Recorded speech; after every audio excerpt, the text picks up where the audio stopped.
Welcome to the Retrieving Catholicity podcast, where we think about life and ministry in light of the whole truth with the whole church for the whole world. Hey, thanks for joining us this week on Retrieving Catholicity. We have a little bit of a unique episode today. What I want to do is run on this channel, on this podcast feed, an episode that dropped over at Local Theologians, a podcast of Midwestern Seminary's global campus, led by Travis Montgomery, where Travis and I had a discussion about the church's Catholicity. And so essentially this is a study story. Travis asked, what is one thing that I found shockingly beneficial in my theological study? And the podcast is sort of a conversation about that question. And so I wanted to share that podcast here because it fits the theme of this podcast. I share sort of the study of Catholicity and how that has been beneficial to me. And in this episode, or in this channel, on these videos, in these podcasts, you've heard me expound on sort of Catholicity in 10,000 ways, how it impacts all manner of things. And so I thought this episode would be helpful. A second reason I want to run it in this channel is that I love what Travis is doing. I love what Local Theologians is doing. I love what Midwestern's global campus is doing. I get to teach at Midwestern Seminary through the global campus, and I am passionate about theological education. I think residential education is ideal. It's still the primary way that we should engage in that way. But we live in a world where this is a way for local church ministry and theological education to be even more robustly connected. So if you're interested in theological education more broadly, I think Midwestern's global campus is a really helpful way to get the rigor of a great seminary and get it in the context that you are currently working in or serving in. And so I just commend all of the episodes from Local Theologians. I hope you will engage with them, put that in your rotation, and I hope you will enjoy this conversation that I had with Dr. Montgomery. Welcome to Local Theologians, a podcast from Midwestern Seminary's global campus. I'm your host, Travis Montgomery. Hey, excited to have my friend Mason Ballard here. Mason is the lead pastor at Resurrection Church in Charleston, West Virginia. Mason and I have gotten to know each other through our work together at the global campus at Midwestern Seminary, and we're here today to talk about one thing, Mason, that you have learned that's been shockingly beneficial in your theological study, to your life, to your ministry. And I'm excited for this one thing. Why don't you share with us quickly? And then I'll ask some follow-up questions. But what is that one thing that you've learned? Yeah, the one thing would be, to be succinct, is the doctrine of Catholicity. I jumped into ministry and then kind of backed into theological education, and then found in theological education a lot of wonderful and exciting things. And the one thing, if I had to pick one thing that has been transformative, I would say it's the doctrine of Catholicity. Yeah. Okay. Well, as a good Southern Baptist, I immediately reject this entirely. But out of here. Yeah. So cancel the pod. Help us understand what is Catholicity? What is its relationship to the Roman Catholic Church? What is Catholicity? Yeah. So the most important thing I could say is that it's a good idea that Baptists can believe with the rest of the church. And it does not mean Roman Catholic, right? So Catholic, this means universal or whole. And so Catholicity is a doctrine of the church's universality or wholeness. And so I actually argue that it's a doctrine and a posture, because it speaks to the wholeness of the church. Then it helps us think of ourselves within the context of that whole. So it leads us to a certain way of being. So to confess the Catholicity of the church is not to say that I'm Roman Catholic or ever plan on becoming Roman Catholic, but to say that I believe there is one holy, universal, and whole church across time and space. Yeah, and this to me sounds very much like the kind of thing that churches I grew up in would wholeheartly agree, at least intellectually, that there's all sorts of Christians all over the world that have been. They don't have to be just like us. I was blessed to grow up in a church that believed that. But a little bit autobiographically, we knew they were out there. We just never saw any of them. Right. That way. Like, we believed there were lots of other Christians, but why would we like hang out with them, or why would we do stuff together? That was just not necessarily the way. And lest anybody think I'm putting anybody down. Some of that was just like, we're busy. We're kind of doing our own thing. We like the way we do church. Yeah. Certainly had other Christian friends in school and that sort of thing as a young person. Hmm. So I guess I would love to hear, like, what is the Hmm. practicality then of Yeah. this idea? Like, what does it Yeah. actually mean to say, not only do I agree Yeah. that the church is little c Catholic, Hmm. universal, but Hmm. actually to live as if that's true? Yeah, that's a really, really good question. And it's just asking, why does it matter practically speaking? And I think that um, as a church planter, so we planted over 10 years ago in Charleston, West Virginia here. I've come to appreciate the church as both, a living organism and a point of doctrine. Like we confess certain biblical truths about the church, and it's also a thing we live in. It's a family we live in. It's a body we are a part of. And so, the church, just in general, any doctrine of the church is going to be uniquely practical. For example, our theology of baptism is going to manifest itself in like real people that go into real water. And so any doctrine of the church, I think, is going to be practical. This one is a little more esoteric. It's not as immediately embodied, it seems. I would just say Catholicity reminds us that we're not alone, and it compels us to do a few things at the very least, right? At the very least, it compels us to listen to the voices of the past and be aware of the voices around us, and to, I talk about a spectrum sometimes, like to partner as convictions allow. So the more we align sort of convictionally in our interpretation of the scriptures, the more appropriate it would be for us to partner with other churches. And so Catholicity, at the very minimum, compels us to be aware of the whole. And then it can also compel us to partner with people as convictions allow. And then just have a general charitable disposition, even in disagreement, right? I think is important. So I think practically it can mean as much just as being aware of this broader whole. It could be as like tangible as like we're working with other churches to plant a church. You look at even things like if you go to Together for the Gospel or the Gospel Coalition, I think some of these things are like, okay, like we don't agree necessarily on all matters of ecclesiology and ordering a church, but we have a general approach to the gospel and to ministry that we share, and so we can like do conferences together, write books together. So I think Catholicity can manifest itself at different levels and maybe different intensity as well. Yeah, I appreciate that a lot. And I hear the term ecumenism or Hmm. ecumenical, right? Hmm. Um, and I normally, when I hear that sort of thing, and maybe not everybody listening to this, even is familiar with that term, but tend to think of like, we're trying to do a thing together. We're trying to Yeah, either yeah, like bridge a gap so that our churches can be one church together or one yeah, denomination, or yeah. we are trying to partner together in some sort of effort. Hmm. And of course, you and I have both been involved in various kind of cooperative work of different churches. Yeah, Um, and so we've seen kind of firsthand how that can be really, really fruitful. We've seen yeah, firsthand that there are yeah, things you're going to disagree on or yeah, important yeah, questions. And yeah, so when I hear you talk about specifically that charitable disposition of yeah, Catholicity, yeah, that to me seems like at the very least something that we have to say if we're sinners yeah, saved by grace, right? At the very least, hey, yeah, I'm in and I shouldn't be other than by God's grace. You're in and you shouldn't be other than by God's grace. yeah, What other yeah, sort of disposition could I have toward another Christian? yeah, yeah, Um, so yeah. I mean, I'd love to hear even specifically, through Resurrection Church. Hmm. You've been pastor there for 10 years, you said, Hmm. planted.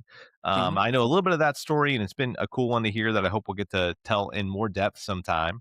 Yeah, But sure. what practically is Resurrection Church doing along these lines? Yeah. So, great question. I would say I would answer that question, but first I would say one of the biggest questions you get about Catholicity is how is it distinct from ecumenism as like a Yeah. concept?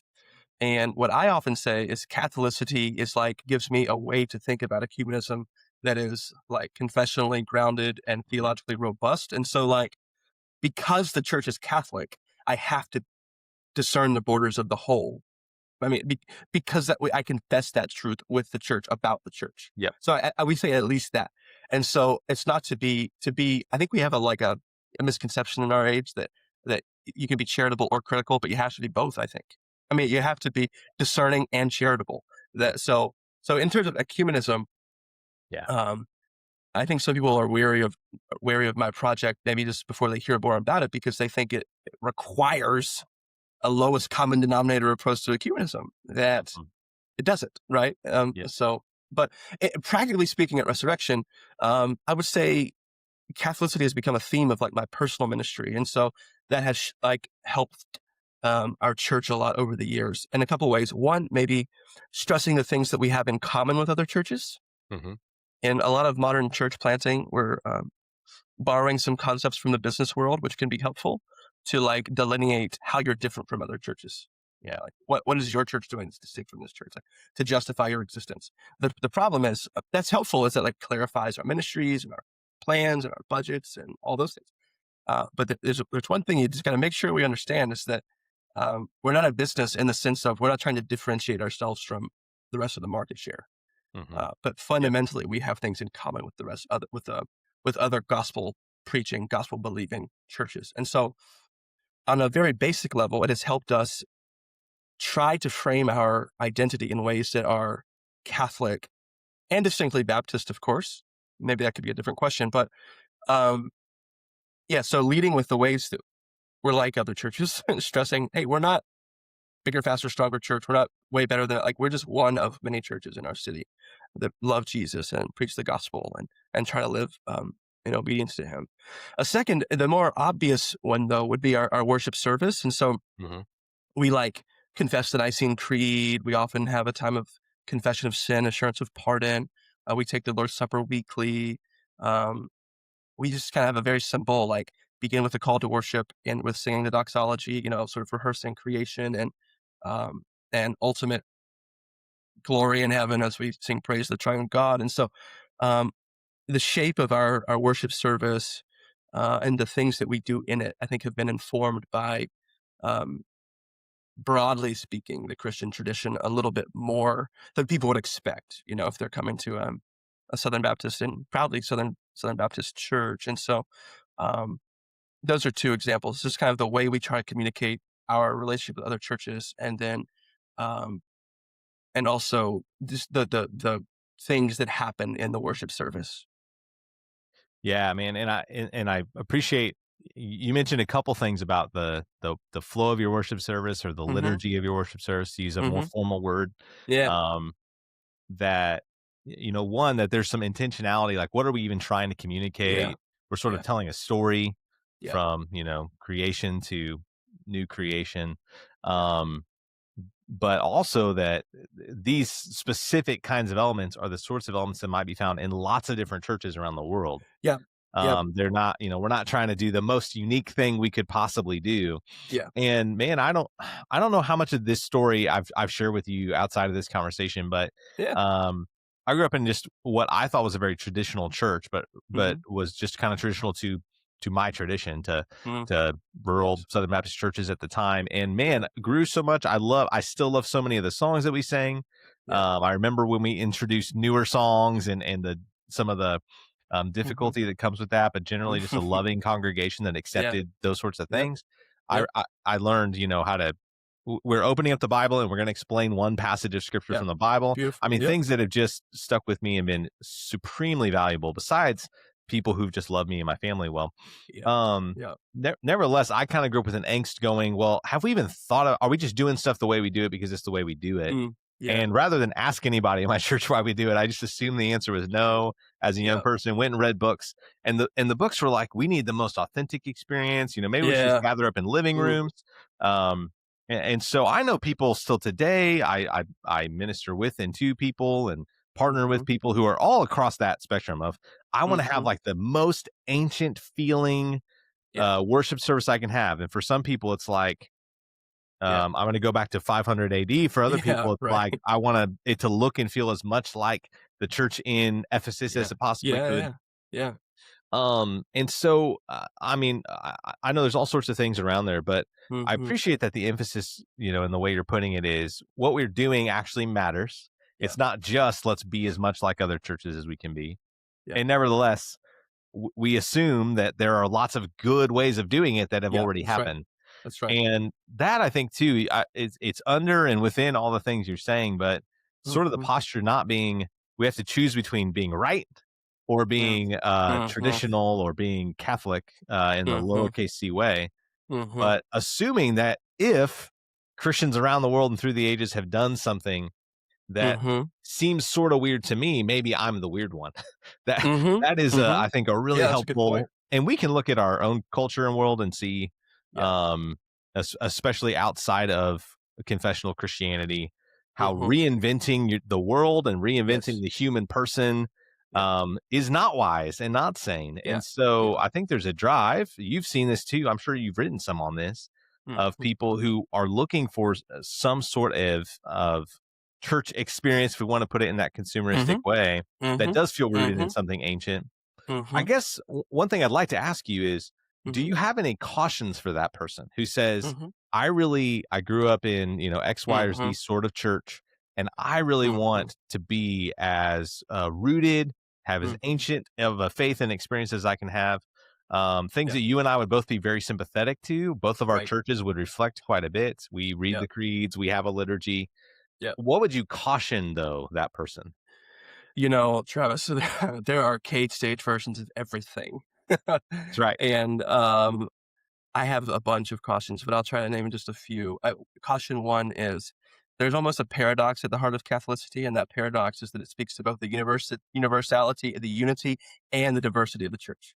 That the one church exists in the whole world, and the uniqueness of its existence in each of those places is not an accident. It is of theological significance. It is intended to take root in different times and places, and those times and places impact the liturgy of the church, and they should. And so Catholicity is a doctrine that I think also it both brings us together and makes sense of our differences. So I would say then, do not view what you've come from necessarily as outside the Catholic tradition, with a little c, obviously, simply because it doesn't feel like what you think a more historic Christian experience should look like. In other words, don't hate the church of your youth. I actually just recorded I'm starting a podcast where I'm trying to take the dissertation ideas and translate them to a broader audience. I don't know how broad that audience is going to be, quite frankly, but hopefully it's a very Catholic audience for you, Mason. Yeah, there's dozens of us, that meme, dozens of us. Yeah. I think I call it child of the worship wars or something. And there were two big questions that I asked about church growing up. I felt like when in our fighting about what songs we should sing and what the service should look like, it was what do people like and what will reach people. And that was the debate. It was like a push and pull between what do our people want or like versus what are we going to do to reach people. And sort of the post-worship war consensus was, let's just put the mission first and do whatever it takes to reach people. And I laud that. I applaud that on one level, that the mission is more important than our preferences. But both of those questions neglect a more fundamental question is, what is worship? What is worship for? What should it look like? And so when we just assume those fundamental questions, we obsess over the downstream questions, right? Of form and aesthetic that are significant questions. Yeah, of course. But they're not fundamental. And so one generation assumes them, then the next generation fights about the sort of downstream things. And then that generation loses those things. And so my personal journey of thinking about Catholicity has largely been shaped by my own just ecclesial experience. So I would just say, getting back to answer your question, don't despise the church of your youth, but don't idolize the church of your youth. So don't think that this is what we did and this is the best, most biblical way of doing things, because there's so much we can learn from other traditions. Third, I would say, what's that passage? I wish I had looked it up. Be wary of those who are always pondering but never arriving.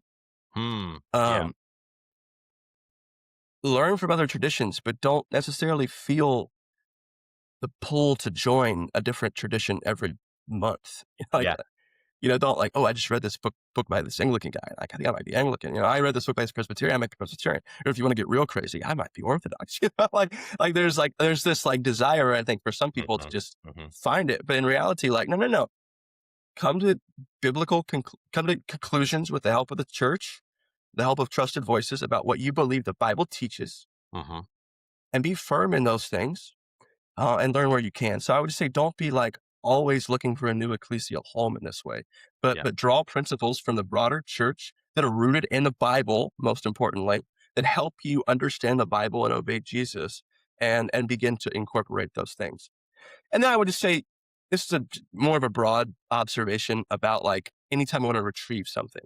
And so, we both are familiar with like retrieval projects, and many of Mhm. you watching or listening are like, it's a popular way of doing like historical theology and history right now. But just to be clear, retrieval projects are not repristination projects. So we're not just plucking something out and then just copy pasting it into our day, And so, Yep. don't get frustrated with like normal people, because normal people will help be the litmus test for do your ideas rise or fall. And so, we want to embody them amongst people who work at normal jobs and articulate to people who are not in seminary why these forms of worship, and why the broader Catholic tradition, little c, last time I'll say little c, if we'll just assume it, that's the way, why these things are significant and why the whole church matters, basically, to our own little corner of the kingdom. Yeah, absolutely, man. A lot to chew on there too. I mean, the relationship to being rooted in the Bible, not just built Yeah, on top of the Bible, as if yeah, we could take it right, or leave it, but rooted in the right, Bible, such that the fruit it grows actually is biblical yeah, fruit. yeah, Um, man, yeah, just a lot to say there. yeah, I've shared a little bit of my story in this conversation, just because I know we have just a lot of similarities in yeah, that, man, but um, very recently, we were part of a church plant, Northside Fellowship. It's just turning 4 years old about the time that we're talking. yeah, praise God. And yeah, it's been great. And we kind of from day one said most of the people coming to our church did not come from a church that had any sort of like Yeah, reading and response yeah, from yeah, scripture or benedictions or those sorts of mm-hmm, uh, more kind of classic or traditional elements. mm-hmm, Um, Many people coming to our church from another kind of broadly evangelical, yeah, conservative evangelical church feel yeah, very much at home in certain things, and some things feel kind of yeah, novel, yeah, reading creeds and those sorts of things. Even I needed to pull back a little bit, mm-hmm, just so preaching to myself a little bit. yeah, At one point we were all of our readings, reading scripture, essentially someone reading and then the whole congregation reading another line. mm-hmm, At one point where we're going to work through all the Psalms and we're just going to read through the yeah, Psalms together. yeah, And let me tell you, man, there's just a lot of context and yeah, right, theology and biblical theology, which is my field of mm-hmm, study, mm-hmm, that kind of has to go on under the hood if you're going to yeah, corporately read a Psalm together. yeah, And after a yeah, while, I just was yeah, convicted, and fellow pastors kind of were pulling me back of like, could we do like John 3:16 or yeah, something? right, yeah, yeah. Things that if we're Let's just do going to Romans read 8, man. Yeah, for real, if yeah, we're going to do like yeah, one or two lines, hey, yeah, let's do the reading, but maybe let's not make people work so hard for it. yeah, yeah, And man, still love the Psalms and love we preach through the Psalms, and we yeah, do read many Psalms, but that yeah, was a helpful step for me, and that was a context thing. mm-hmm, Most of the people in this church did not grow up doing this sort of thing, and mm-hmm, though they have a deep knowledge and a great love for the scriptures, mm-hmm, just being able to pluck out a verse from a psalm and meaningfully think about how it applies to a new covenant body worshiping Jesus together in mm-hmm, 2024 or whatever, yeah, just took some work, and so that was something we needed to do. Ironically, one of the other things we did was in our reading of the creed. Um, you don't have to do this at Resurrection Church. In our yeah, context, yeah, we started by saying one holy Catholic and apostolic church, yeah, and yeah, felt the need almost every time to say something yep, afterward or before about little yep, c, because yep, it's not something that we stand up and talk about every week. We're yeah, just yeah, yeah, living it. And sure, so eventually just change the word to universal, yeah, because yeah, though I think I'm glad we're talking about it, and we should help people to better use this word. yep, yep, No one group of people gets to use the word for that's right, themselves. yeah, yeah, But that was an example, a little bit ironically, of mm-hmm, loving Catholicity, wanting to disciple a group of Christians who are not all mm-hmm, seminarians, not all in ministry or studying theology, yeah, along these lines. But yeah, form and substance, are yeah, very different things sometimes, and important things. So, man, I love to hear of, yeah, I love to hear of it. I love to hear your ministry in it. If you yeah, were going to point somebody listening to this to some yeah, resources, and I'm thinking specifically of people who are like, I've been vibing on this too, and I want to know more about it, yeah, Mason. yeah, So I think probably your podcast would be one thing, or I want yeah, to share this with people in my church who are not yeah, maybe gonna listen to a podcast or even read a book, mm-hmm, or mm-hmm, hey, I'm very, very new to this, but I'd really like to understand it better. What are some of those resources you'd point people to? Yeah, there certainly are a few. I have to say this though, you're in good company with confessing Catholicity but not using the word. It's almost like Martin Luther, right? Who would confess some of these ideas, but some of the words he'd be like, God, he didn't even like the word church because it wasn't German enough. Oh, wow. I would look into that. I mean, he would use it some, but he had other preferences. But Hmm. yeah, so one thing we did pastorally there is we created a booklet we gave all our first-time guests called Why We Do What We Do on Sunday Mornings. And we put a little like gift card in there for a local coffee shop, $5, right? And so we just give it to each person. And so for some people, they're like, this is way too much. I don't need a full explanation of why you're singing, why you're preaching, why you're doing it. But it was one way that I was like, we gotta explain for like random people like what's going on. So wisdom That's there. awesome. Well, there's a few things. The first place would be the Center for Baptist Renewal. If you go to their website, they're thinking a lot about what renewal through retrieval looks like in evangelical Baptist life, who are specifically people who are committed to being evangelical, committed to being Baptist, and interested in Catholicity. And so they've got a list of resources and a bibliography and all sorts of fellows and people much smarter than I who have thought about these things for much longer.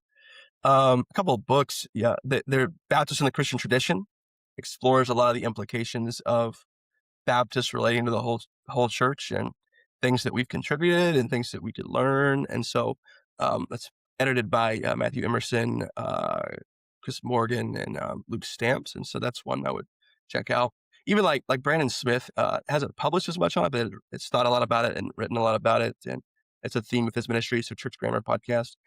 We're calling my podcast right now Retrieving Catholicity. It's a little bit too academic, so we might, end up changing it one day. But at least while we're working through the content related to Catholicity, it's a good description of what we're trying to do. And so we haven't posted anything yet, but it's going to have its own, YouTube stuff. And so you can just Google it, my name and that podcast, and hopefully it will get you there. But I would also just say, anytime you sing a hymn from a non-Baptist writer, you are embracing the Catholicity of the church, right? You are learning from the broader church. So maybe you can go and think more about the doctrine, think more about, okay, what does it look like to be both Baptist and part of the broader Christian tradition? And there's some resources that can help you think of that.